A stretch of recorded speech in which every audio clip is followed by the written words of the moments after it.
না, আমি সর্ব অবস্থায় যে আল্লাহর উপর সন্তুষ্ট, এটা আমি আরো কিভাবে প্রকাশ করতে পারি যে আমি সর্ব অবস্থায় আমি আল্লাহর উপর সন্তুষ্ট? জি জি জি। এর সবচেয়ে বড় উপায় হচ্ছে আপনার তৌহিদের বাস্তবায়ন। তৌহিদে যাতে করে কোন রকমের শিরকের, বড় শিরক ছোট শিরকের সংমিশ্রণ না থাকে। কারণ আল্লাহ রাব্বুল আলামিনের যথাযোগ্য মর্যাদা হচ্ছে তাকে শিরক মুক্ত ঘোষণা করা, লা শারিকা লাহ, লা শারিকা লাক, আল্লাহ তোমার কোনো শরিক নাই, লব্বাইক আল্লাহুম্মা লব্বাইক, লব্বাইক লা শারিকা লাক লব্বাইক। কতবার একজন হাজী পড়ছেন এহরাম অবস্থায়, কিন্তু অজ্ঞতার কারণে এতবার সাক্ষী দিয়েও গিয়ে আবার শিরক বিদআত করছেন, মাজারে ধর্ণা দিচ্ছেন, অথবা তাবিজ তোমার এর আশ্রয় নিচ্ছেন, কবিরাজ ওঝার আশ্রয় নিচ্ছেন। তো আসলে সবচেয়ে বড় আল্লাহ রাব্বুল আলামিনের উপর সন্তুষ্টি হচ্ছে রাদিতু বিল্লাহি রাব্বান, আমি রবের ওপর সন্তুষ্ট, তাকে রব হিসেবে একমাত্র পেয়ে, তার রবুবিয়াতে, তার উলুহিয়াতে, ইবাদতে, তার আসমা সিফাতে কোনো শরিক নেই। আল্লাহর তৌহিদের পুরোপুরি বাস্তবায়নের চেষ্টা করবে। আল্লাহর তৌহিদের পুরোপুরি বাস্তবায়নের একটি দিক হচ্ছে ফরজ ওয়াজিবে যেন কোনো ঘাটতি না হয়। শুধু এই নয় যে আপনি তৌহিদবাদী এক শ্রেণীর আমাদের দেশীয় আহলে হাদিস জনগণের মতো, কিন্তু পাঁচ ওয়াক্ত সালাতে গাফিলতি, ফরজ ওয়াজিবে গাফিলতি, হারাম খাচ্ছে, সুদ খাচ্ছে, হারাম যৌতুক নিচ্ছে, হারাম কার্যক্রমে বিয়ে শাদীতে লিপ্ত, না না না, তাহলে এটা তৌহিদের বাস্তবায়ন হলো না। শুধু মাজার পূজা করি না, পীর পূজা করি না, পীর ধরি না, আর তৌহিদ কায়েম হয়ে গেল না। মূল তৌহিদ আছে কিন্তু ফুল তৌহিদ নেই।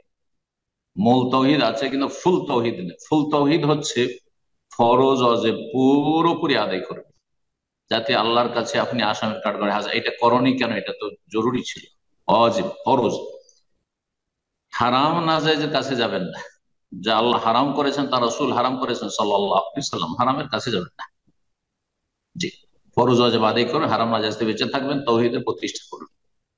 তারপরে আল্লাহ রাব্বুল আলামিনের উপর যে আমি সন্তুষ্ট, সুতরাং আমি যথাসাধ্য বেশি বেশি সুন্নত নফল আদায় করব, নফল ইবাদত বন্দেগী বাড়াবো, নফল সালাত, নফল দান সাদাকা, নফল সিয়াম, নফল হজ উমরা ইত্যাদি, নফল আরো জনকল্যাণমূলক কাজ, যে কোনো রকমের নফল কাজ যেগুলি হয়তো ওয়াজিব নয় সেগুলি করা, নফল এলেম চর্চা করা। এলেম আছে আলহামদুলিল্লাহ, ইবাদত বন্দেগী করার সময় সমান একজন মুসলিমের, কিন্তু সারা জীবন সে এলেম শিখেই যাচ্ছে, এলেম শিখে যাচ্ছে।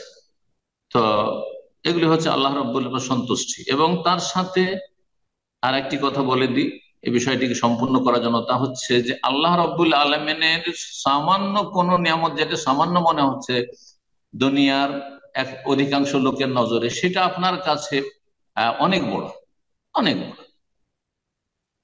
সাধারণ একটি উদাহরণ দিই, যদি আল্লাহ রাব্বুল আলামিন এমন পরিস্থিতির সম্মুখীন করেন যে ডাল ভাত ছাড়া কিছু পাচ্ছেন না, বা ভাত পাচ্ছেন না, সপ্তাহ চলে যাচ্ছে, মাস চলে যাচ্ছে, ভাত পাচ্ছেন না, শুকনো রুটি, লবণ রুটি, তাতে সন্তুষ্ট আলহামদুলিল্লাহ।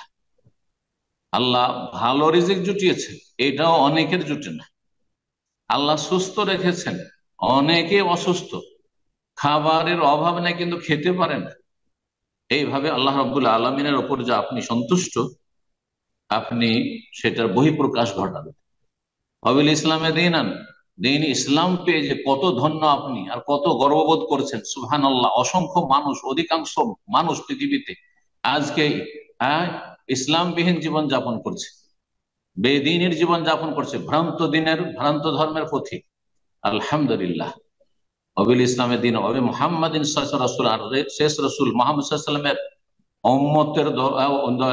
উম্মতে যে আল্লাহ শামিল করেছেন, উম্মতে আল্লাহ রাব্বুল আলামিন শামিল করেছেন, এর জন্য আল্লাহর যথাযথ শুকরিয়া আদায় করা, বেশি বেশি নেক আমল বাড়ানো।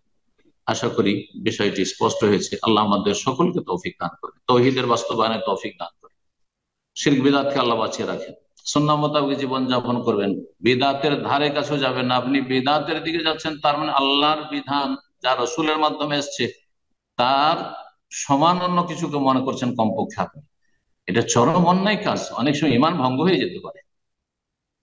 এ হচ্ছে আল্লাহ রাব্বুল আলামিনের উপর সন্তুষ্টি প্রকাশ করা, যে আল্লাহ আমি তোমার উপর রাজি, তুমি আমার উপর রাজি হয়ে যাও।